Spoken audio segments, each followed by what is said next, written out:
Hi అండి. శ్రావణ మాసం వచ్చేసింది కదా! మరి మొదటి శుక్రవారం అమ్మవారికి నైవేద్యంగా పెట్టుకునే హయగ్రీవం సింపుల్‌గా ఇంట్లో ఉండే ఇంగ్రీడియెంట్స్‌తో ఎలా చేసుకోవాలో చూసేద్దాం. నేను ఇక్కడ ఒక కప్పు శనగపప్పు తీసుకున్నా.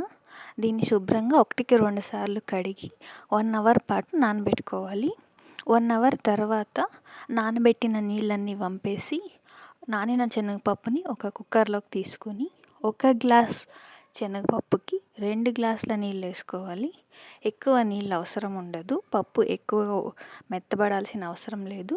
అందులోకి పావు టేబుల్ స్పూన్ దాకా నెయ్యి వేసుకొని, అన్నిటినీ ఒకసారి బాగా మిక్స్ చేసుకొని, కుక్కర్ మూత పెట్టి మీడియం ఫ్లేమ్‌లో 4-5 విజిల్స్ రానిస్తే సరిపోతుంది. ఇప్పుడు మరోవైపు ఒక పాన్ పెట్టుకొని, 1 కప్పు శనగపప్పుకి 1½ గ్లాస్ బెల్లం తీసుకుంటున్నాను. అందులో హాఫ్ గ్లాస్ వాటర్ వేసుకొని బెల్లాన్ని కరిగించుకుందాం. బెల్లం పాకం రావాల్సిన అవసరం లేదు, జస్ట్ కరిగితే సరిపోతుంది. ఇలా బెల్లం కరిగాక దీన్ని పక్కన పెట్టుకొని, అదే స్టవ్ మీద ఇంకో పాన్ పెట్టుకొని, పాన్ వేడెక్కాక అందులోకి 1 స్పూన్ దాకా గసగసాలని తీసుకొని డ్రై రోస్ట్ చేసుకుందాం. గసగసాలు ఎక్కువ వేగాల్సిన అవసరం లేదు, లైట్గా కలర్ చేంజ్ అయితే సరిపోతుంది. ఇప్పుడు మనం ఉడికించుకున్న పప్పుని చూద్దాం.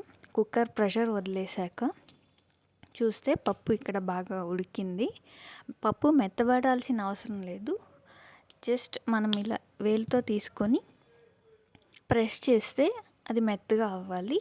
ఈ మాత్రం ఉడికితే సరిపోతుంది.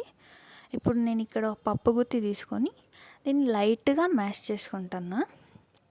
ఇలా మ్యాష్ చేసుకోవడం వల్ల హయగ్రీవం థిక్ కన్సిస్టెన్సీలో వస్తుంది. ఇప్పుడు మనం ఉడికించుకున్న పప్పుని స్టవ్ మీద పెట్టి అందులోకి మనం ముందుగా కరిగించి పెట్టుకున్న బెల్లాన్ని స్ట్రెయిన్ చేసుకుందాం.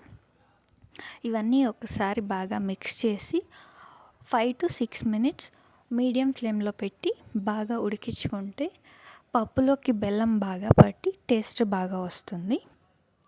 ఇప్పుడు 5-6 మినిట్స్ అయిన తర్వాత అందులోకి మనం ముందుగా డ్రై రోస్ట్ చేసి పెట్టుకున్న గసగసాలని వేసుకుందాం.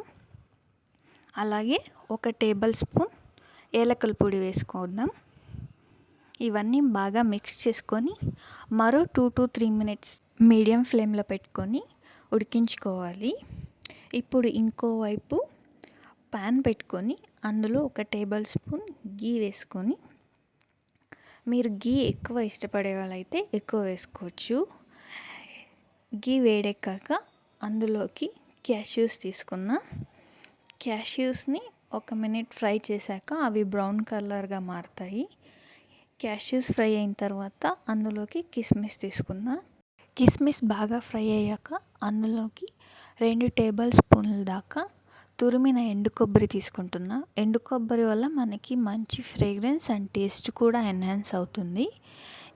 ఇవన్నీ మరో 30 సెకండ్స్ పాటు బాగా రోస్ట్ చేసుకొని ఈ మిశ్రమాన్నంతా మనము ఉడికించుకున్న హయగ్రీవంలో మిక్స్ చేసుకుంటే ఎంతో రుచికరమైన మన హయగ్రీవ ప్రసాదం రెడీ అయిపోతుంది.